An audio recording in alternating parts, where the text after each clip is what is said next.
You know, I want to speak to you Errolsexuals for just a moment. You know, you seem to think that after July 29th, after listening to y'all spread propaganda for 5 years, you seem to think July 29th was a fluke. And we called it Crawford at 9. You making excuses? You need to just let it go. Looking back over the years, these niggas shedded some tears. Told myself time and time again, Errol Spence is gonna win. Through all the fussing and fighting, debating and lying, now I'm sitting here crying. Cause when Spence got dropped in the ninth and now Budden changed my mind, I think I better let it go. Looks like another Bud TKO. Oh, I think I better let it go. Let it go, EJ. Looks like another Bud TKO.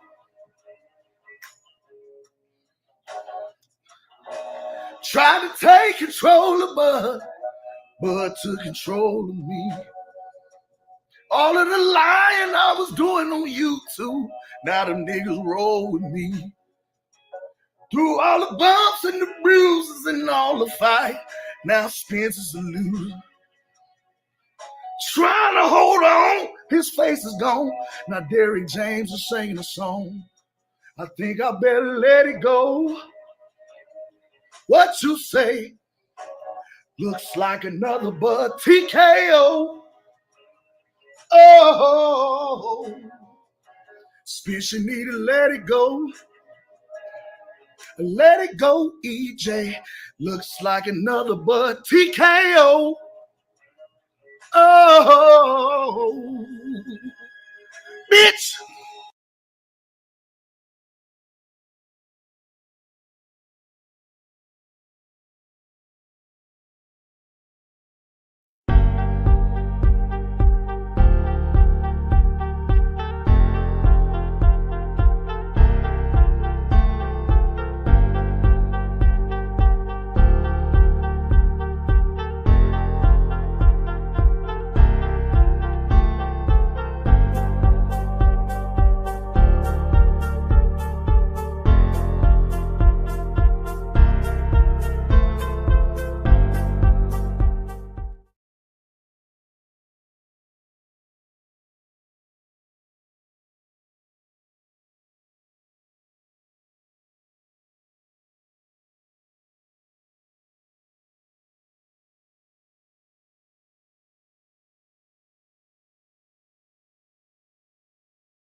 It's the Goose to you, Mr. Goose to you. And I'm with my guys, Sugar J the Wise One and Kim the Baptist. Yes, and we are the apostles of the youth boxing community.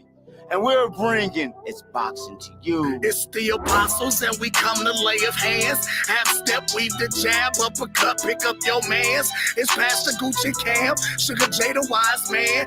We bring them to the light, make these haters understand. Northside is where I stand. Nebraska, that's the land. We cancels out the jab from a southpaw stance. We beat the competition, knock it out with either hand. And we drop the link, so come and kick it with your fam.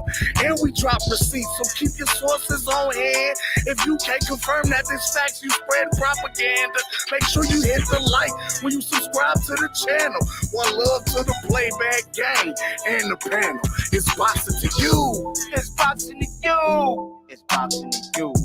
It's boxing to you. It's boxing to you.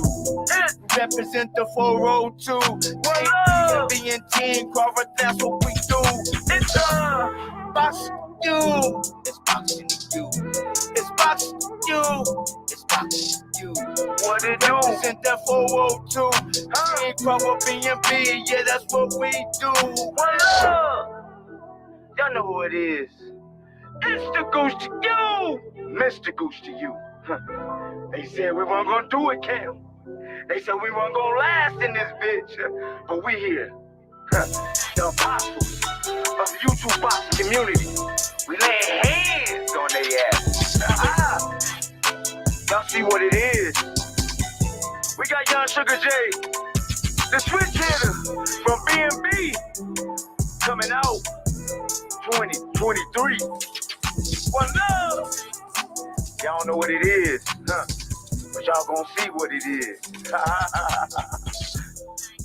Mr. Gucci, you, Kevin the Baptist, Sugar J the Wise One, we are the apostles of the YouTube boxing community.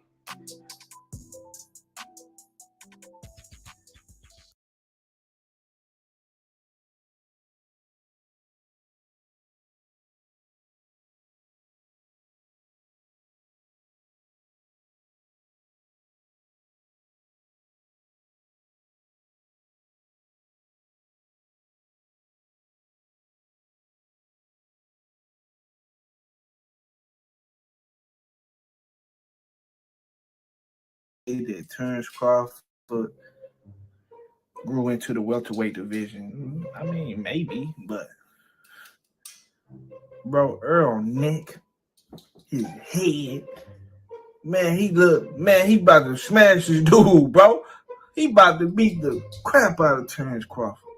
Terrence Crawford is done, man. Errol Spence versus Terrence Crawford weigh in, man.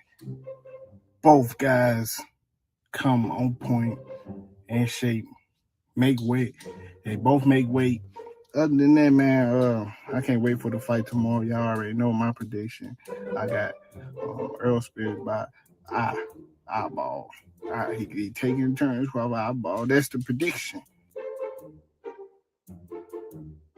He ain't make no excuses, but I don't want to make no excuses either, but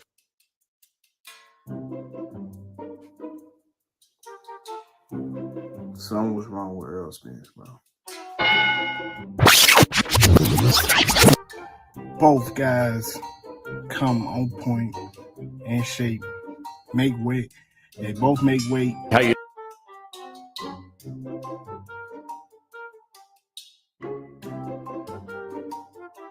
If Terrence Crawford has the power that people claim that he had, then we'll see what happens. But we also know that Errol Spence's chin is more durable, and Errol Spence been hit by bigger opponents and bigger shots than Terrence Crawford.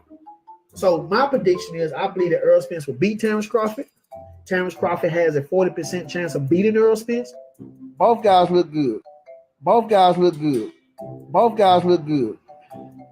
think Terrence Crawford looked bigger than he ever been, or maybe the same as he was in the David Avanesha fight. But he's not bigger than Errol Spence. I'm going to tell you that right now. So I'm going to tell you again. They look great, family. But Errol Spence looks bigger. When that man put that weight back on, and Terrence Crawford go put weight on too. But when they put that weight on, that dude, Errol Spence, gonna be looking like Deontay Wilder. So make sure you guys go subscribe to my new channel, Boxaholic. You guys have encouraged me to start my videos a year ago on my main channel. New channel, box link in the description for the channel, and I will leave it in the comment section as well. The road to 1,000 Boxaholic. Now, family, this video is about things that happened to Errol Spence Jr. since his car crash. I understand a lot of Terrence Crawford fans say, hey, y'all just making up excuses. No, it's not an excuse. And the doctor is telling the truth. If you look at some of the things that he was saying, he said, look at Errol Spence Jr. before the crash and look at Errol Spence Jr. after the crash. And he was also talking about the slur of speech. Derrick James had some kind of concern. Now, we've seen the past fights of Terrence Crawford. He never tattooed up a person like this. Never had that kind of power. If Terrence Crawford has the power that people claim that he had, then we'll see what happens.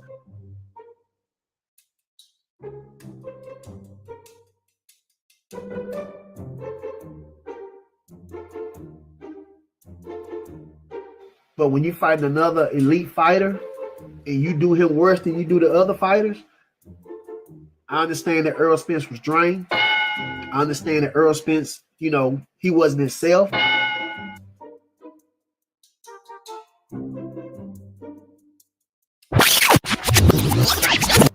Both guys look good.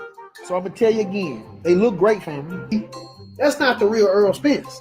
See, you only fought a quarter of Errol Spence Jr. That everything about him was off. It had nothing to do with what Terrence Crawford did. It's because Errol Spence was drained. But like I said, hey, ain't no more excuses. No more excuses, man. Y'all can take that. Y'all can't take them excuses to the bank. Y'all can't take them excuses to the bank, Jack. Yeah, crawfish boil. Was Errol Spence drugged because he wasn't looking like how he normally looked? Did Terrence Crawford was he using steroids? Something was wrong with him. I know something was wrong with him. He had neurological nerve damage. Beating up, fighting a handicapped man. You don't get credit for beating somebody up that don't got legs, can't walk. Terrence Crawford had something in his gloves. But like I said, hey, ain't no more excuses. No more excuses, man. Y'all can take that. Y'all can't take them excuses to the bank. Y'all can't take them excuses to the bank, Jack. Yeah, crawfish boil.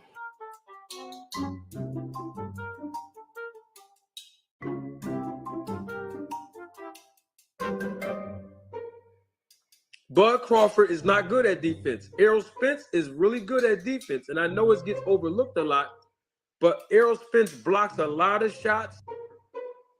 Terrence Bud Crawford does not have good defense. With his feet, better?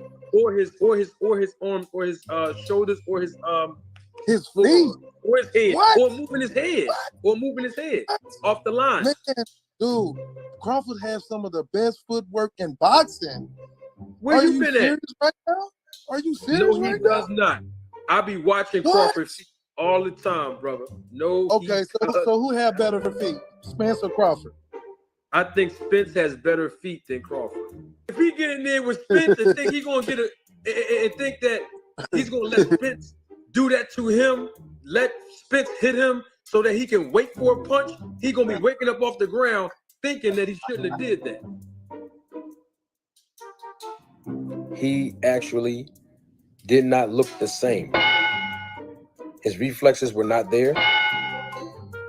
His eye and hand coordination was not there.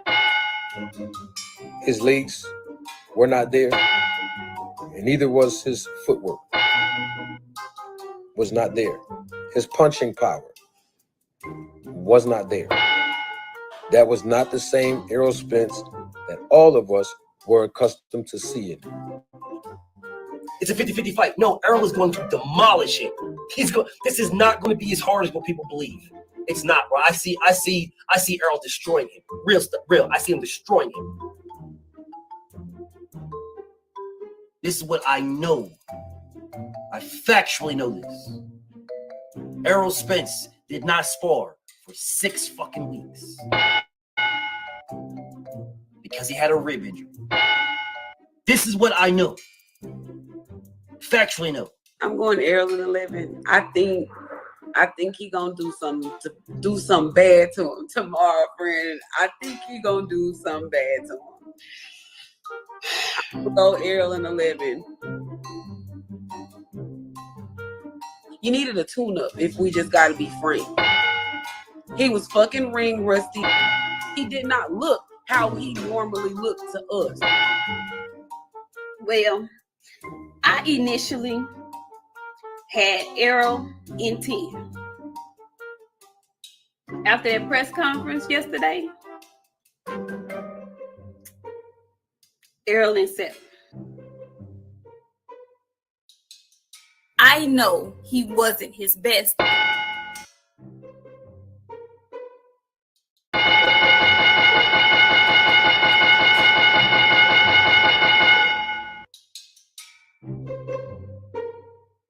So cornering, I give to Errol Spence. Jab, I give to Errol Spence.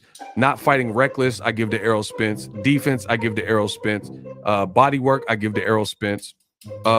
Size, natural size, I give to Errol Spence. Like, bro, I literally give Errol Spence most of the metrics, man, the more I keep thinking about it, the more I lean to Errol Spence. I'm happy with my pick. I'm picking Errol. I'm happily picking Errol. The more I keep thinking about it, the more I'm picking Errol. Like, this is Errol Spence. He just looked like jacked in like a solid unit. You know what I'm saying? Like, he's not caring if he has a million abs showing. He just looked like good on the scale. To me, for me personally, I'm picking Errol Spence. He looks, this physique for me looks a lot more durable if it gets super chippy. Because look at his like look at his like waist and stuff, his base, his shoulders, and you know, everything. Ego Weight Watchers. I slept on the fact that Errol Spence been at the division longer, and it appears to me that this was a rougher cut for him, because it looks like, my honest opinion, it truly looked like Errol Spence left it all in the gym. He looked like by the time of the fight, he literally had nothing else to give. I mean, common sense would tell you being on a 15-month layoff, 14-month layoff is not going to benefit the guy, even though he's younger. It's not going to benefit the guy who's only 2-3 years younger and has been struggling to make the weight. The version of Errol that showed up, that's not really the version of Errol Spence we've seen in any other fights. Actually did sign a contract in Tangle. I go with Errol. I'll go with Errol. I think he's a bigger, naturally bigger fighter.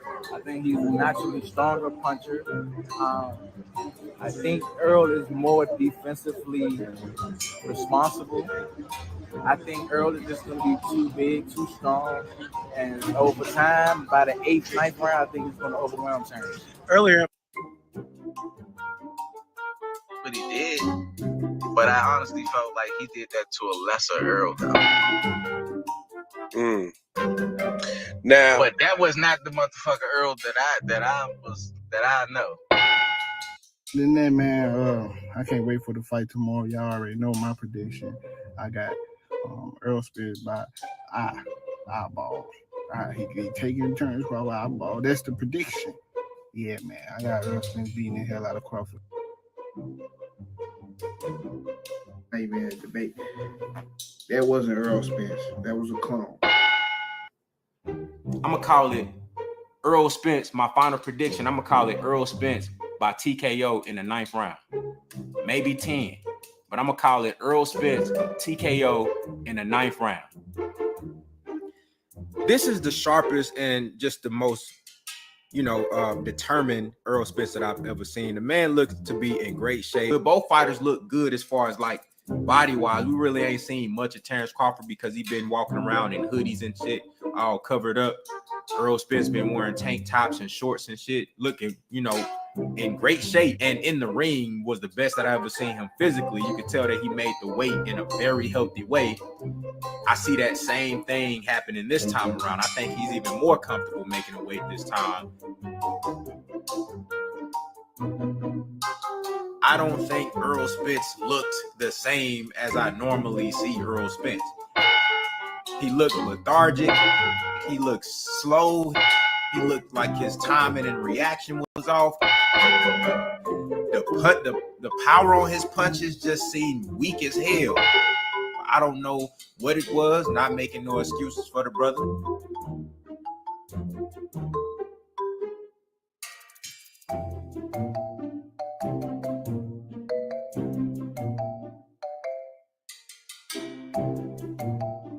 Don't make me fucking laugh. When it's all said and done, Terrence Crawford revealed himself as the Chihuahua walking behind the damn fence. He's gonna get fucked up, man. He loaded his gloves with plaster. He padded his gloves with rocks. And he basically knocked Earl the Truth Spence out of his fucking socks. Why? Because when it's all said and done, this was the only way he was going to win the fight. So where's the proof that this guy right here really has bone-breaking neurological damage power? The only way that you can get something like this is by loading and padding your gloves. The only way that you can get something like this is through what's called performance enhancement drug. I don't believe his defense he's not defensively responsible. How is a fighter that's supposed to be basic like Errol Spence has a better defense than you? I don't believe he is what they say he is. I'm going to pick. I've always said I thought it was going to be Errol Spence by late stoppage or decision. I'm going to go Spence late round stoppage. I'm also going to pick the 10th round.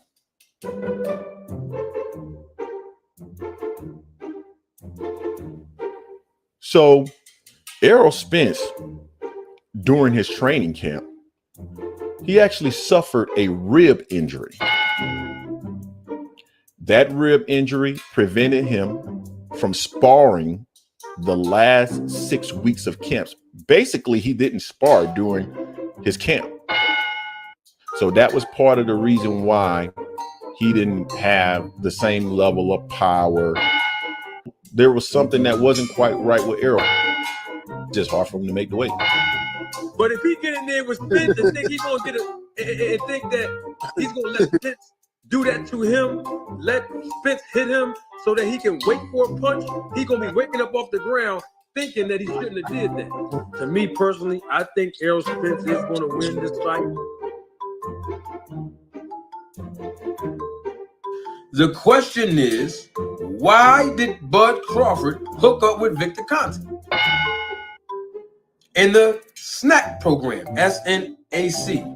Because Terrence Crawford's performance was highly suspicious. And this is what the people saying now.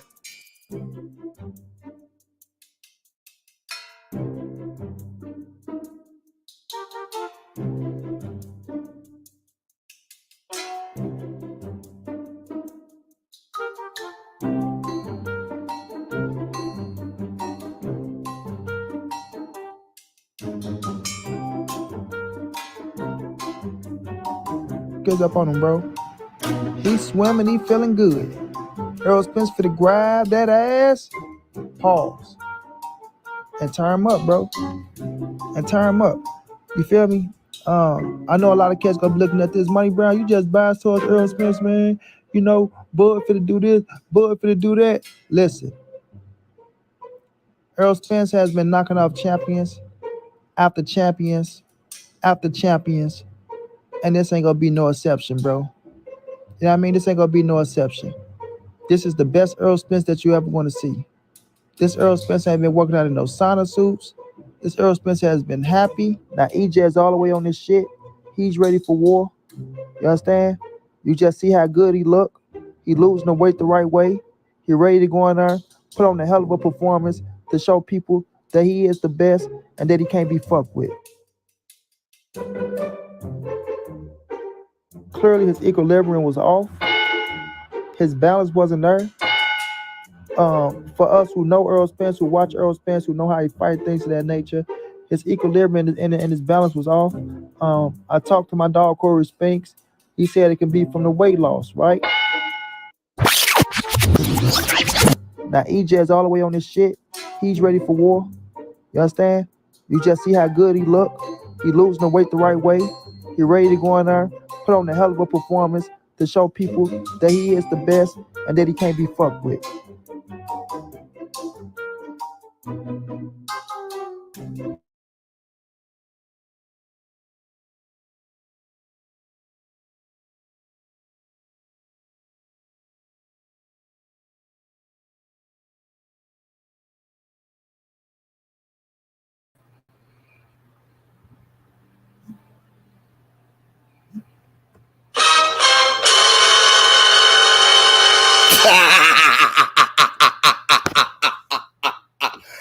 Oh my God.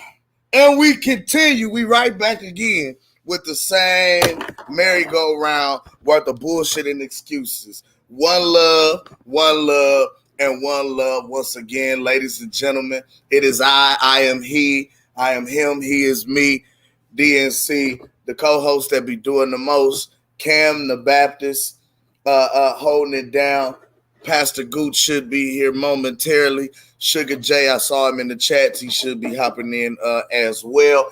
If you do not know, I will like to introduce to some and present to others. We are the apostles of the YouTube boxing community, and we are here to layeth the hands and spread the good news of boxing. Have you heard the good news, brothers and sisters? Now, unfortunately, today, I don't consider this being good news. I have to rectify and correctify some of the nuisances and some of the nonsense that I'm hearing on the platform of these content creators, brothers and sisters.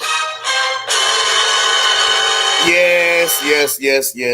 I have got to speak on this. I've got to come to it because, again, July 29th, Terrence Crawford becomes undisputed in the second weight class of 147 after a litany of excuses, after a litany of 5 years of propaganda, 5 years of he's too small, he ain't fought nobody, we doing the heavy lifting, why not take the easy route? He don't sell nothing, his fans don't buy his pay-per-views, he's not a good businessman, he's negotiating in bad faith. Like, after all of this entire host of excuses, then y'all said he ducked and everything else, right? They come out, they make the fight happen July 29th. He beats the dog shit out of Errol Spence Jr. And now we have to review an entire list of fucking excuses that you continue to make well after the fight. And the saddest part about it that I got to point out to you people again is that Errol Spence Jr., the person who actually participated in the fight, the person who actually fought, made no excuses at all, whereas his fan base and content creators have gone on to create a list of more than 40 different excuses that we now have dubbed the Errolsexual 40. Or the 40E. You understand what I'm saying? That's 40 Errolsexual excuses that have come out since the July 29th National Fish Fry. Now, I don't even want to go through and review all of these. Y'all just heard a list of some of them, and God only knows the rest of the BS that came after it, right? Now, check this out. I got to go to this. I got to show y'all this because it's tearing me up because what was getting me is the channels that are spreading this propaganda, the channels that are pushing this bullshit, pushing this narrative, you all are subscribing to them in droves. I mean, by the hundreds, by the fucking thousands, you guys are subscribing to this bullshit and actually ingesting it as though it is real.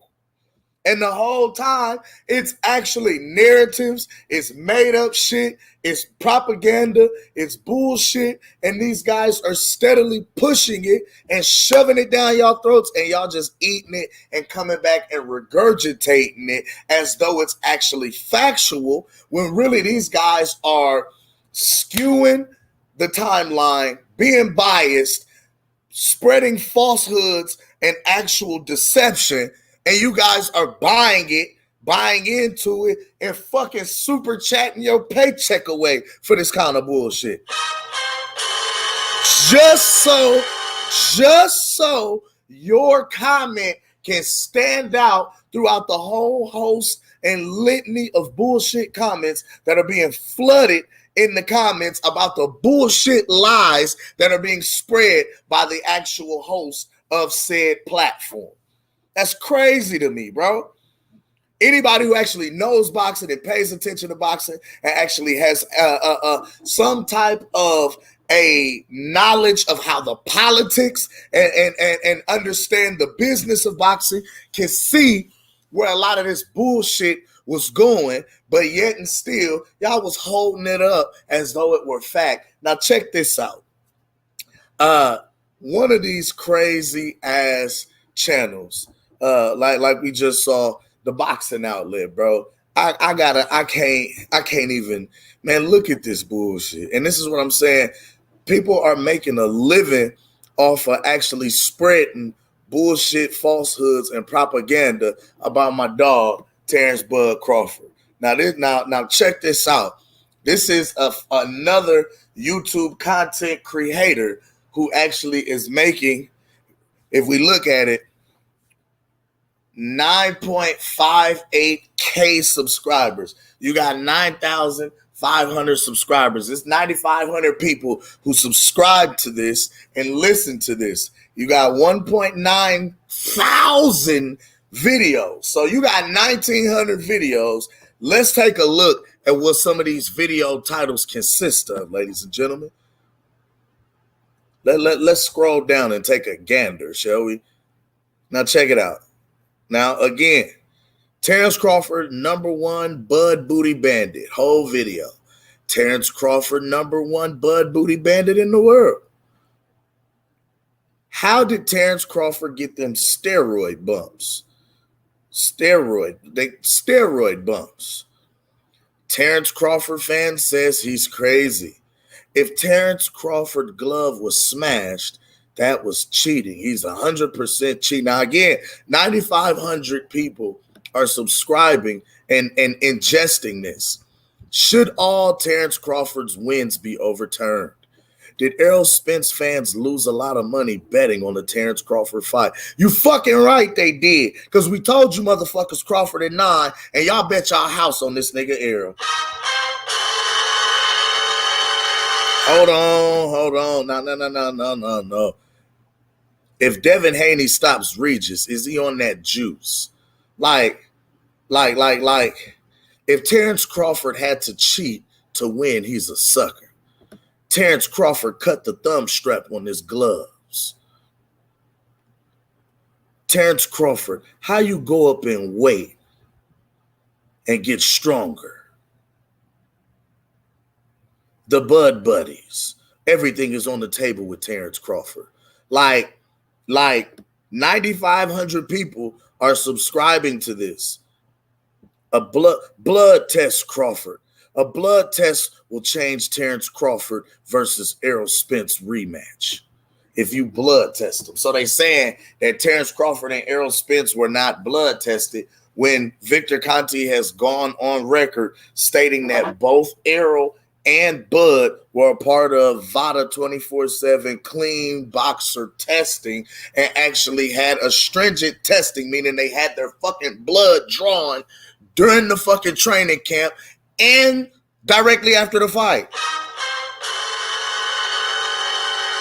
Like, y'all killing me with this shit. Could Terrence Crawford beat Errol Spence without snack? Now check this out, right? Could he beat him without snack? Now, see, this is a peculiar question that you are trying to push. Well, Terrence Crawford hired Victor Conte. No, false. Victor Conte and the snack program paid different boxers to actually market their product. So, and see what really burns me up is because you're not keeping the same energy across the board when it comes to these fighters, because let's look at the number of fighters who were on the snack program, who are currently marketing the snack products, and let's see how many of those fighters are actually successful champions in the sport of boxing. Shall we? Let's take a gander here. Couple questions for you, ladies and gentlemen. So if snack with Victor Conte is really that, and it's really supposed to give these performance enhancing results, then why is it that Devin Haney and Clarissa Shields are not knockout artists.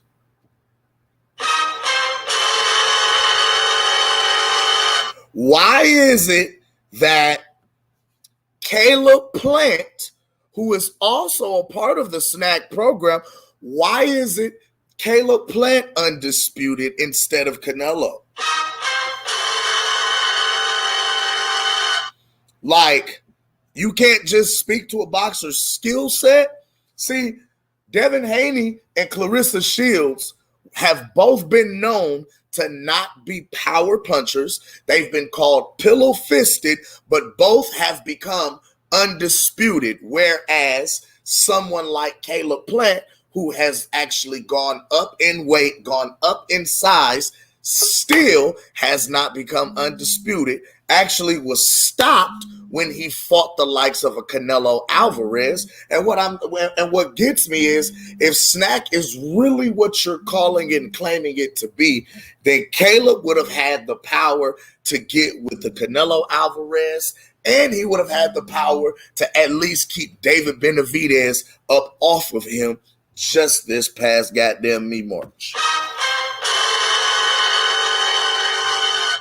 But wait, there's more. If snack is really what you all are claiming it to be, then why is it that Sean Porter and never, ever, ever, ever was a unified champion in his career?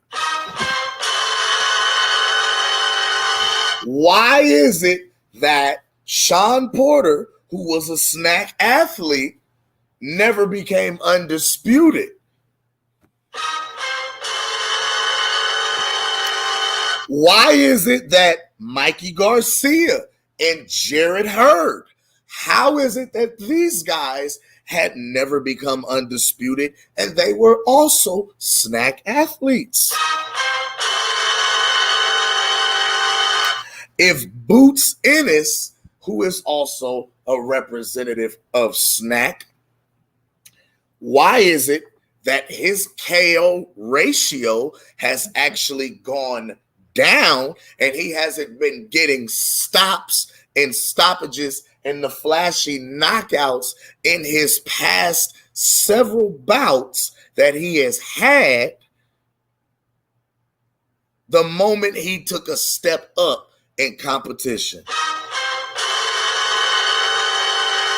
Now, these are all snack athletes, ladies and gentlemen. These are all snack fighters who were represented by Snack and Victor Conti. So if this was the case, wouldn't we see a running theme of undisputed and unified champions across the board? We would have the cream of the crop.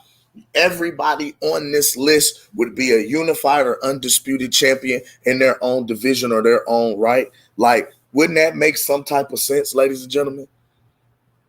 If that were the case? Are you telling me that Victor had a special batch of snack for Bud that he gave Bud separate, but he gave everybody that me and you can get off of the motherfucking encounters if we go order? That shit sounds so fucking stupid. It sounds so far-fetched. It sounds so fucking just redundant, repugnant, retarded. Like, come on, man. Really? Are we really doing this, people? Let's scroll down even more. Glovegate. Terrence Crawford's Glovegate. Terrence Crawford loaded his gloves. He utilized a pair of bogus gloves against David Avocado, who was a nobody. So if he had to cheat to beat Avocado, what make us think he didn't load his gloves up to fight against Errol Spence Jr., the biggest fight of his career, ladies and gentlemen? The funniest shit is because after the fight, Derek James even came over to massage Bud's glove to feel what was wrong with it, to feel if it was raw, to feel if it was anything out of place. And when he felt it and felt there was nothing out of place, he just walked the fuck away with his head down in his corner, tail tucked between legs, because he knew that they had lost fair and fucking square.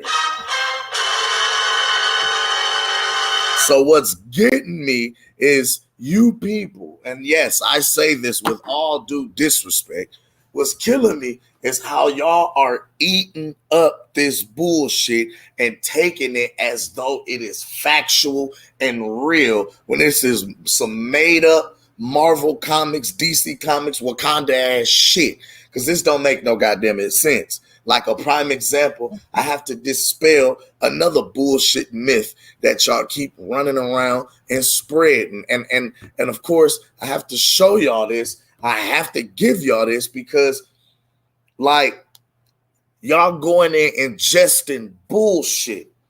So it's time that we digest and cleanse out all the fuck shit. I gotta thoroughly cleanse you niggas from the fuck shit that y'all have been goddamn me abused and beat upside your head with consistently, continually, and constantly on a daily basis for God knows how many fucking years, right? So check this out. Now, let's go. And I want to pull this up. Sugar J, thank you. Thank you for being patient, nephew. My bad, I ain't see you come in. But let me pull this up really quickly, right? And I want y'all to take a gander at this. Okay? We're gonna go to the IBF website. And let me pull this up so y'all can see this with me. Okay? Because I want to prove a point. And I wanna talk about something, and I want to dispel one of these bullshit ass myths. Go ahead. That they're putting out here, and that they've been spreading and putting out here for quite some time. Okay. Hey Kim. What's up? Real quick, I just want to go back to the whole glove situation real quick before you say anything. Mm-hmm. So, if Buzz gloves fucking loaded, does that make Evander Holyfield a cheater? Because Ooh. I was just watching his fight. And by the way, that also makes Tyson Fury a cheater. Because look, check this out. I was just watching Evander Holyfield's fight with Smoking Burt Cooper back in 1993, I believe. And he dropped Cooper, and they stopped the fight for like 30 fucking minutes because motherfucker Evander Holyfield's gloves ripped in half. Did anybody say he was a cheater then? Did anybody say he was a cheater then? Talk about it. So, Talk about it, nephew. Talk about it. Because I'm saying, because people act all surprised and shit talk about Tyson Fury and Terrence Crawford. I'm like, nigga, we seen like, yeah, it is like random when gloves rip, but that shit does happen by It accident. happens. It just happens. It's not, nobody's saying it's gonna happen every fucking day. Nobody's gonna say it. Just like not every nigga's gonna bite somebody's ear. Like, no, but it might happen. You know what I'm saying? And it's not. Happened. You know what I'm saying? And it's like, okay, keep that same energy, because I get it. While this shit was a long time ago, we make it seem like that this shit that we talk about. And then with Snack, right? I heard you saying, we have Boo Boo Andrade, all these other fucking niggas that work with Snack, right? I feel like Boo Boo Andrade gonna get his ass whooped by David Benavidez. But guess what though? So that must motherfucking mean y'all niggas pick Andrade to win because y'all think Snack had something to do with him winning against fucking David Benavidez. And then the fight before that motherfucker fought Caleb Plant. Where's that power at when he fought Canelo?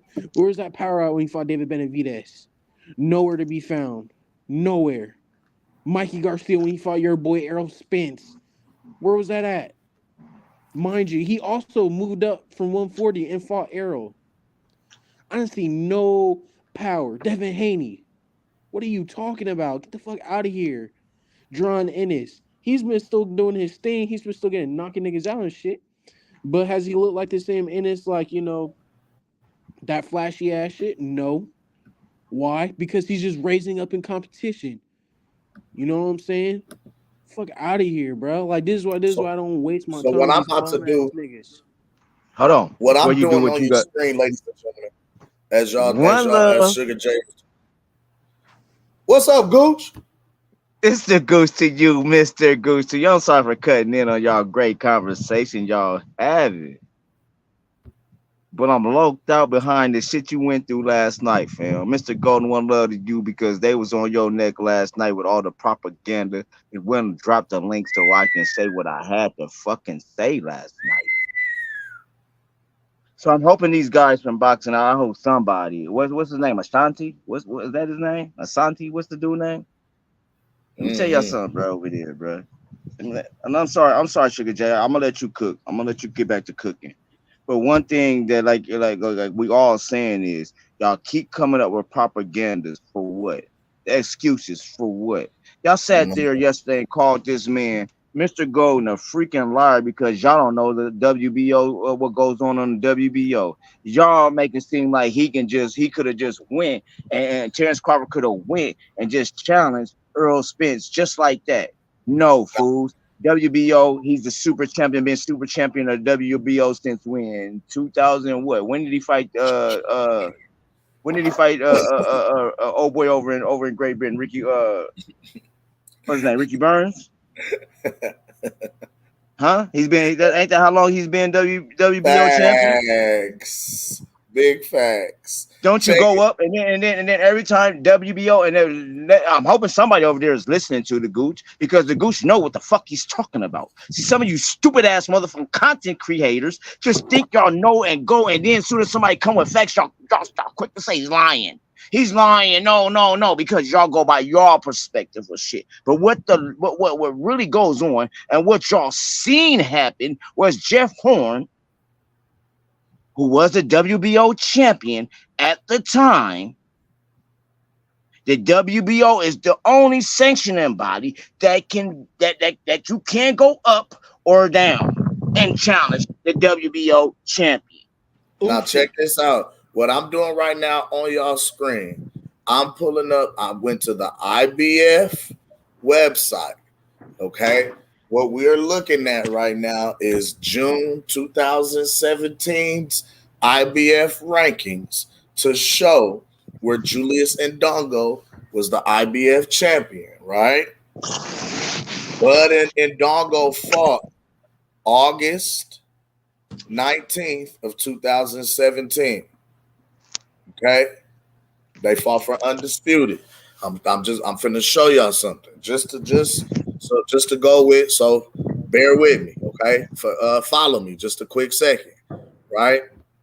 So that's the website. I'm pulling up the PDF file for it real quick. Let me go back. That's the screen there. Okay, now hold on just a second, because it pulled up a whole nother PDF. So I can show y'all the actual PDF that loaded on the screen. And we're gonna do this. I'm gonna do it twice to show y'all what I'm talking about. Okay. This is the ratings. This is as of June 2017, ladies and gentlemen. But see, remember, Bud was at 140. Hold on. I just want to show. We gotta show. Go ahead, show him, cuz. My bad. We gotta show this to the people. I'm scrolling down. Junior welterweight, right? Okay. That's as of June 2017. Julius Ndongo was the champion. Sergey Lipinets was the number one contender, right? Mm-hmm. And we also see on the other side, Errol Spence is the IBF champion at welterweight, right? Mm-hmm. Everybody see that? Okay. Now that everybody sees this, we going back. I'm going back again. Stay with me. And I feel like I got a I got a real life college professor this shit. Stay with me. Come on, Professor. So come on, Professor. You're going too slow. Get the equipment right, Professor. Shut up, Gooch. Shut up. Gooch. Okay, so anyhow, okay, now, as of, come on, there we go, bam, bam. Let's go ahead and pull this up again. I'm showing y'all the IBF website again, just so y'all can see where we're going with it again. This time, I'm going to August of 2017 on the website. It's low. Back. Okay. It's low. Boom. Back. Come on. Hit the screen. 3, 2, 1. Nope. Back. Nope. You ain't got the touch. You ain't got it. You Ain't hating? got it. There you go. All right. There it is. All right. There you Back. go. There you go. All right. Now, All right. we're going to August. Yes, sir. Right? Teach him now. August We're 2017. doing boxing studies, y'all. This is instead of Bible study. This is boxing study right now because these fools last night just really just thought they knew what the fuck they was talking about. Now let me show y'all, and it's loaded on the site. I'm gonna scroll down. Who does it say is champion? Nigga, you know I ain't got. Let me scroll down some more. Hold on. Yeah, that's too little. Now, this is when Bud became undisputed. August of 2017. Became undisputed. Right? Undisputed, that's it. Okay, now, what I'm about to show y'all, Sergey Lipinets was number 1. He was the number 1 contender. If y'all remember, when Bud stopped Ndongo, okay, as soon as Bud stopped Ndongo, don't y'all, come on. Do y'all remember this happening? Hold on. Get him. Do y'all remember this happening? Yeah, because let's get him. Yeah, let's go here. Come on. There we go. Share the screen. Good job, Cam. Numbers. Do y'all remember this happening, ladies and gentlemen? Remember when Terrence Crawford won undisputed against Julius Ndongo at 140? Don't y'all remember this being something that was brought into the news? It's going to load here in 3, 2, 1. Nope. Bah. It's still low. It's low. It's cool. Don't y'all remember this coming up, ladies and gentlemen? It's loading. It's loading. It's loading. Nope. And drum roll, please. Why are we waiting for this to load? I don't know. Can I? Because it's about to. I just want to show them. Just give me 2 seconds. Okay. Now there's okay. I'll just about to do our sponsor shout outs, but we'll wait. Go ahead. Bah, there it is. Right there on your screen. Do y'all remember this? Terrence Crawford versus Sergey Lipinets, ordered by the IBF.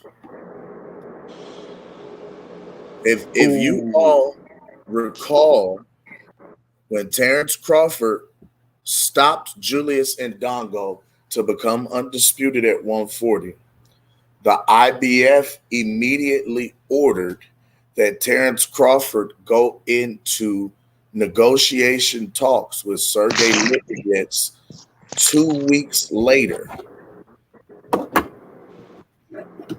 But we all know what happened. They was trying to force it to be within 2 weeks. Yeah. Bud dropped the IBF. And Lipinets became the champion and lost it to Mikey Garcia. Thank you, Sugar Jack. So when Lipinets, when the IBF enforced and tried to force this to happen, when Bud dropped his IBF belt and moved up, he was no longer the IBF champion. So let's kill that narrative and that myth that Terrence Crawford was undisputed moving up and could fight whoever he wanted to fight. Now, the reason I say this is because with him not being the IBF champion, he wouldn't have got the Errol Spence fight. Errol had just beaten Kell Brook for the IBF championship. He wouldn't have got that fight. The most he would have gotten was placed into the IBF rankings and would have had to fight his way up to become the number one contender to actually get the Errol Spence fight. These dudes think that this ain't the WBO, man. That's not how that Exactly. works.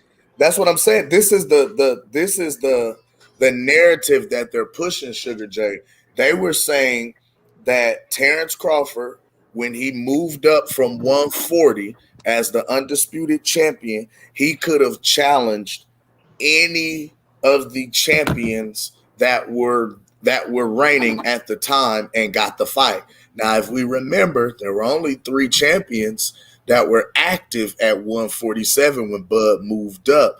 Keith Thurman had the WBC and the WBA. Errol Spence had the IBF, and Jeff Horn had just beat Manny Pacquiao for the WBO.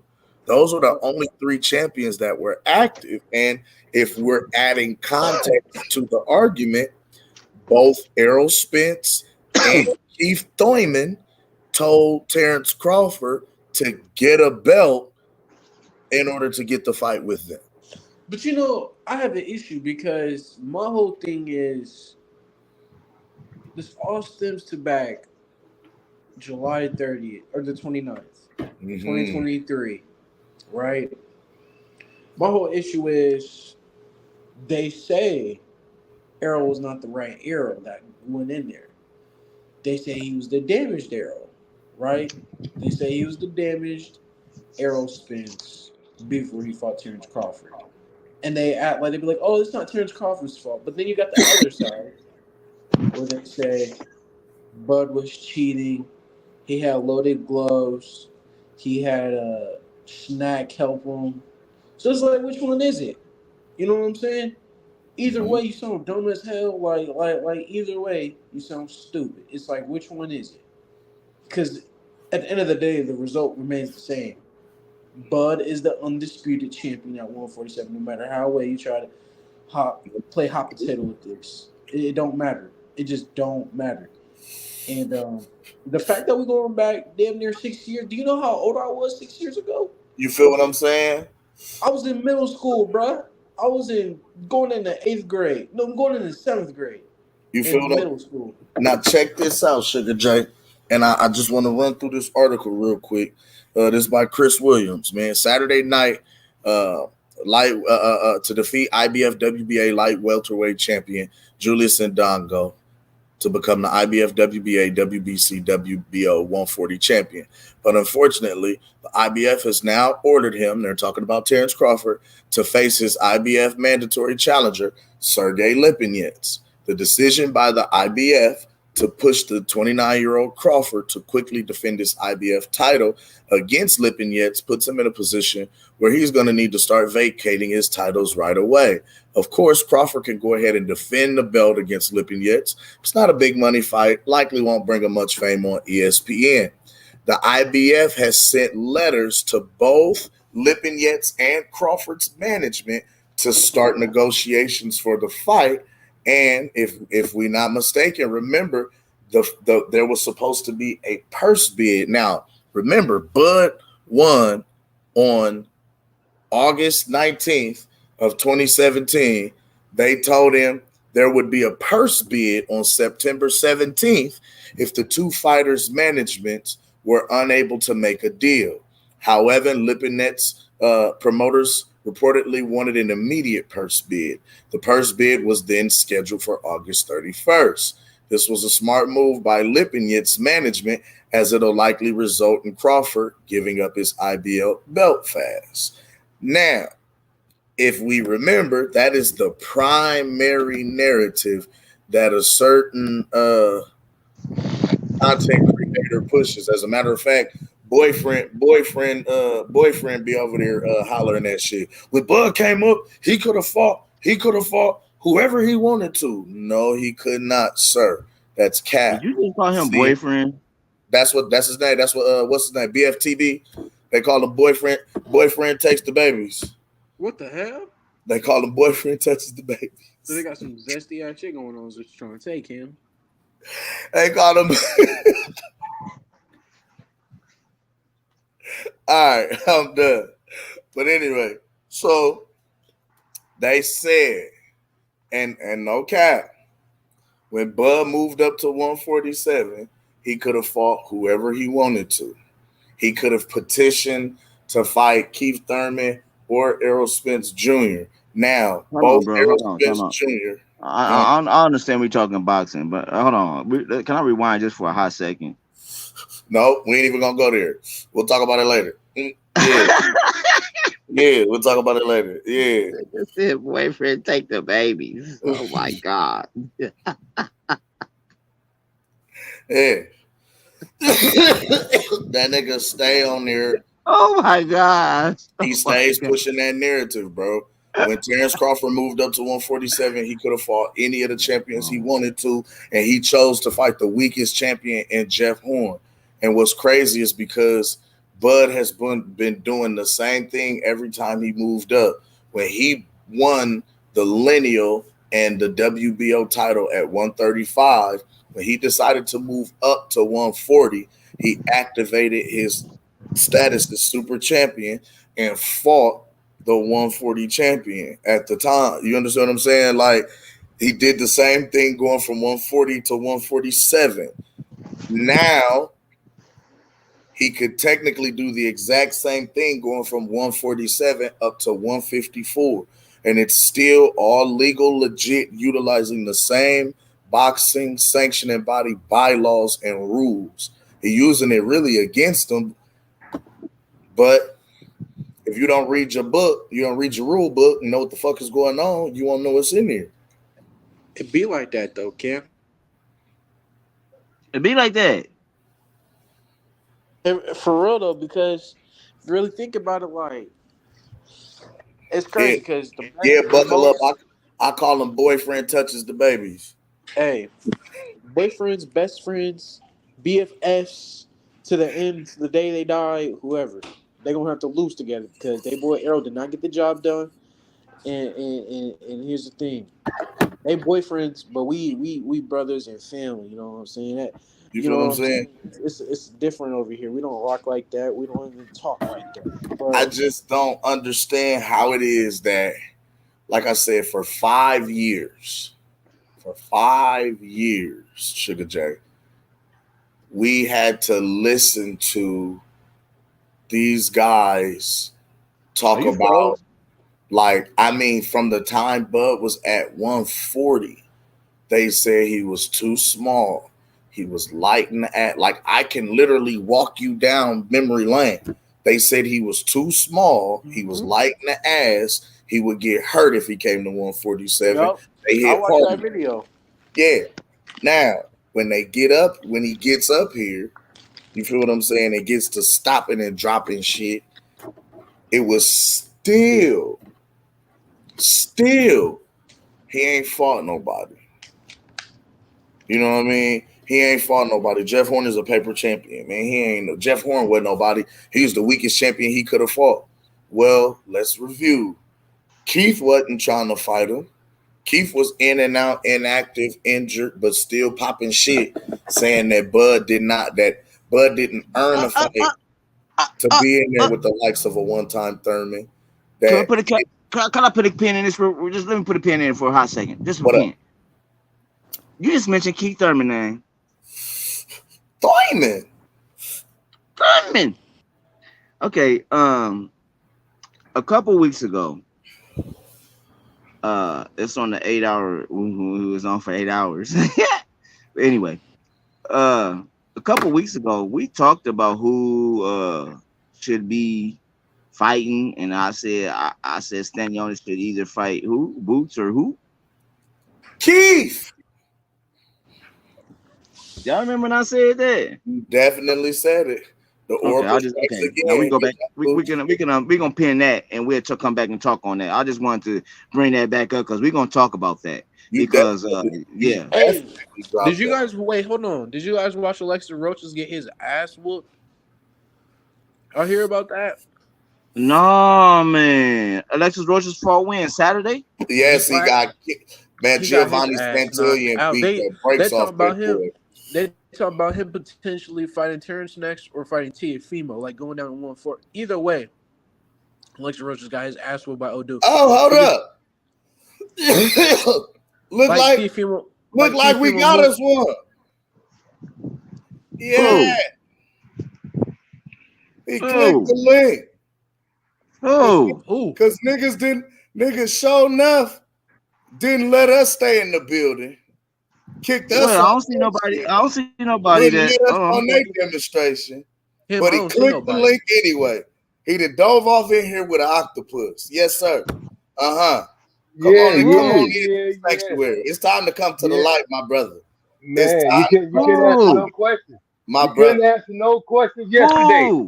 It's time to come to the light. This the biggest in the land. The boxing out there is the biggest on YouTube. With that cheating. Oh yeah, man. This is the boxing outlet. The first one on the video.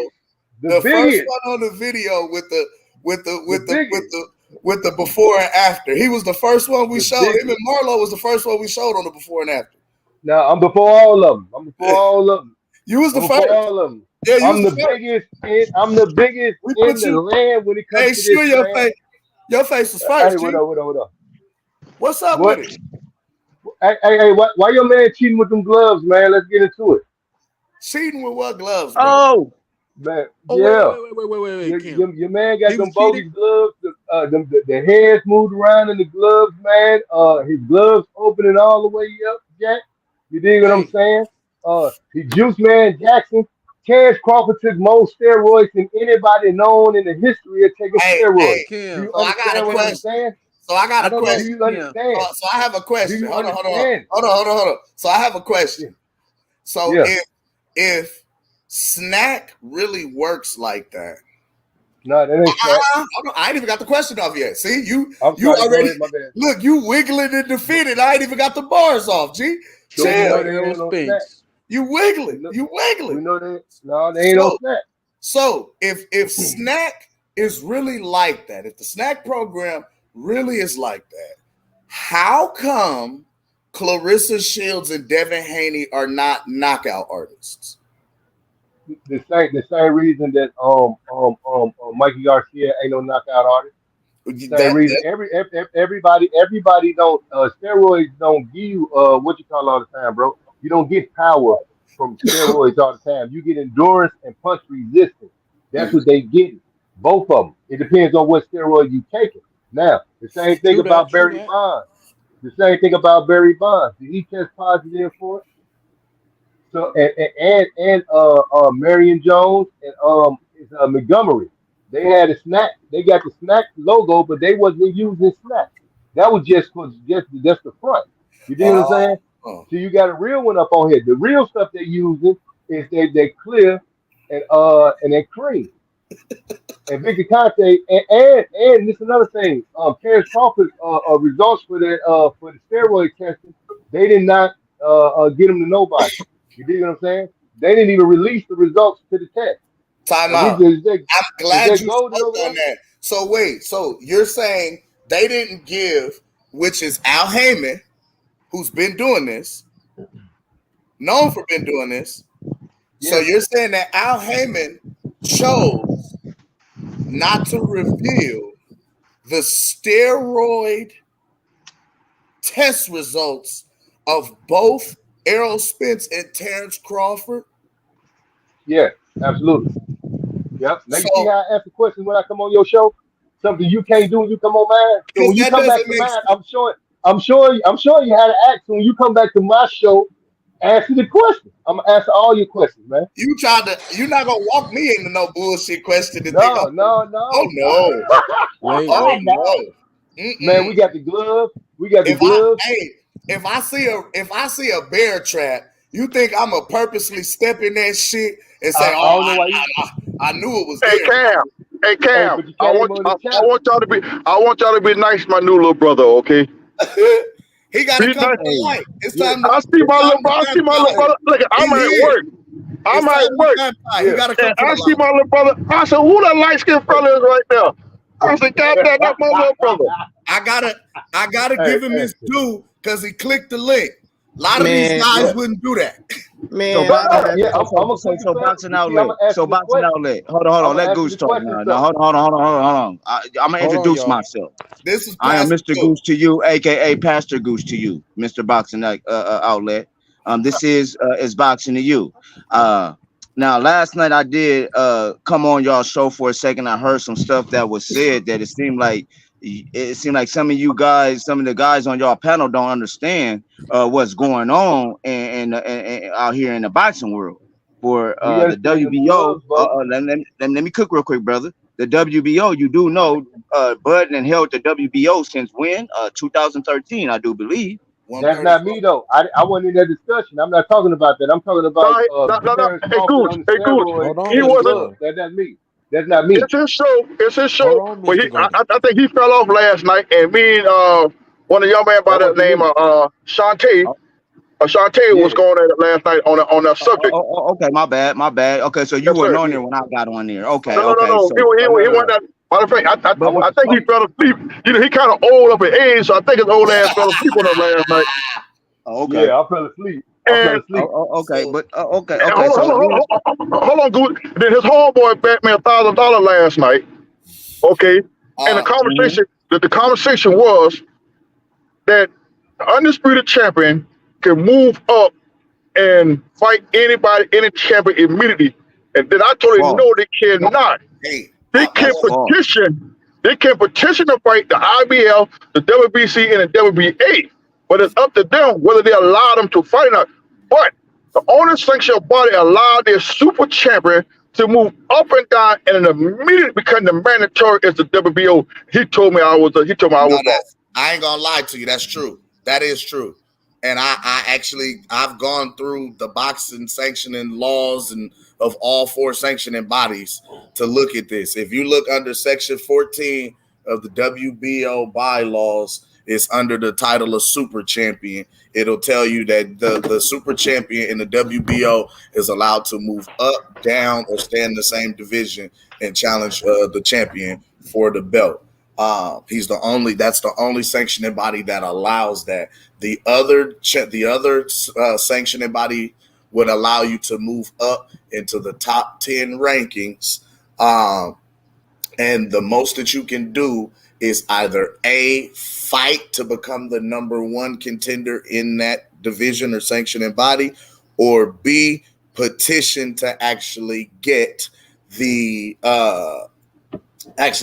petition to actually get that fight. So it's not a guarantee that you're going to get the fight. And that's what I wanted to add context to the whole situation, the scenario that was being pushed and pressed. Number one, when Terrence Crawford moved up, although he had become undisputed at 140, when he moved up to 147, he was not undisputed anymore. He was only unified. He dropped his IBF belt because they tried to make him go into purse bid to fight Sergey Lipinets just 2 weeks. Right. Would you just put up here? And Dongo. Yes. Now, the next part of that, even if he would have gone up, the most he could have done is petition to fight it was only 3 champions at 147. Keith had 2 belts. Errol and had they told, and what did they tell him? They told him to go get a belt. Manny. And 2 of those 3 champions, Errol Spence and Keith Thurman, both told Terrence Crawford to get a belt first.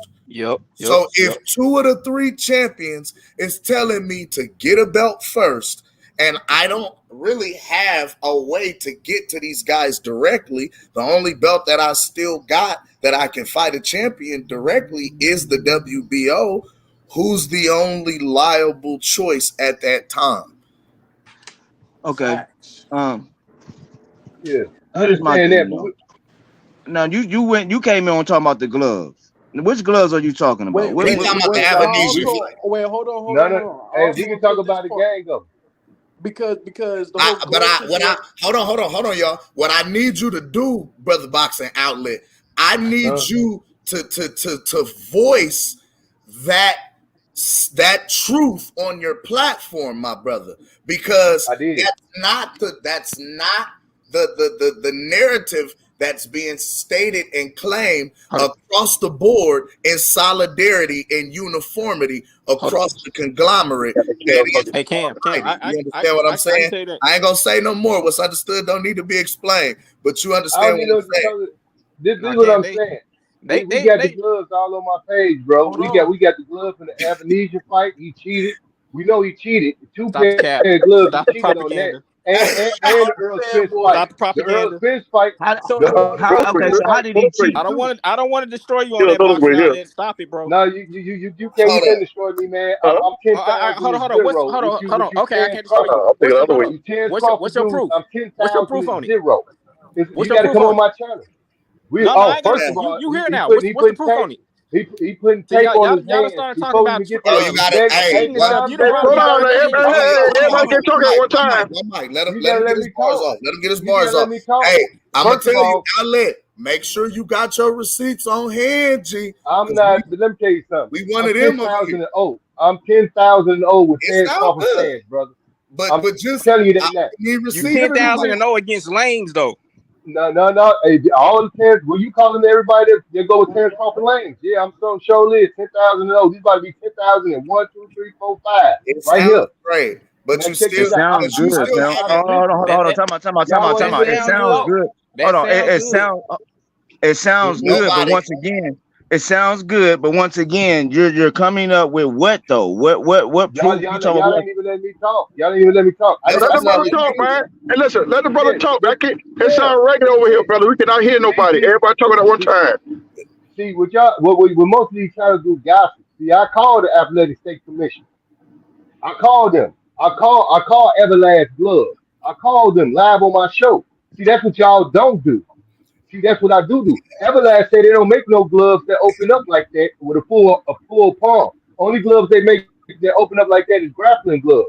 I got the video live, just like how we live now. I actually called them people. I called the Athletic State Commission. They said that his hand wrap's supposed to be taken off and his gloves supposed to be taken directly after the fight inside of the ring. When you look at Terrence Crawford, he got the hand wraps on in the dressing room. That ain't even how that's supposed to be, bro, because he cheats. He wrapping his hands. I'm out. Whoa, hold up. I'm out. Yeah. Let him finish, brother. Let him finish, Cam. Y'all cut him off. Let him finish. The Athletic Commission live on my channel said that in any championship fight, any sanctioned fight, that they got to take them gloves off and them wraps off in the ring. We seen Terrence Crawford inside his dressing room with his gloves and with his wrap. That's how we know that the commission is getting paid off to just look the other way.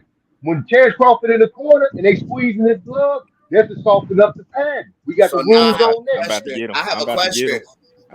Hold on. Let me get this off. Okay. So I wasn't even finished though. How many fighters we ain't in talking the about past fighting. few years have you ever seen after the fight take their wraps off in the ring? We're talking about Terrence Crawford. We seen Floyd Mayweather. No. You said by the commission. How many fighters have you seen take their wraps off in the ring? Okay. Check this out. Did you just see Canelo and the most recent was Canelo and Charlo, right? They cut their wraps off in the ring. No, hold on. Even after that, they did. Inouye didn't take his wraps off in the ring against Cool Boy. That's overseas. Hold on. I got another one for you. No. Did Spence take his wraps off? Has Spence taken his wraps off in the ring? Who? Spence. No, he did not. Has he ever took his wraps off in the ring? I don't know. You tell me. Show me videos. Show me pictures of him not doing it. Then I'll let you know. No, he hasn't. Tim Zoo didn't. Let me see. Hey, Tim Zoo didn't take his wraps off. He took his gloves off. Listen. Let me tell you something. I called the Athletic State Commission. They said that in any sanctioning belt for a title, that they got to take the wraps off in the ring, bro. It's live. I got it live on my channel, bro. I got them talking, saying it themselves. So I don't get what you're saying though. Hold on, Goose. What about that letter? What about that letter Everlast sent about Buzz in the Avenesian fight? They lied. I called Everlast. They lied. Yeah, they said they don't make open gloves like the UFC. No, they said the only gloves that they got that you can have an open hand in is grappling gloves. Open hand. Open hand.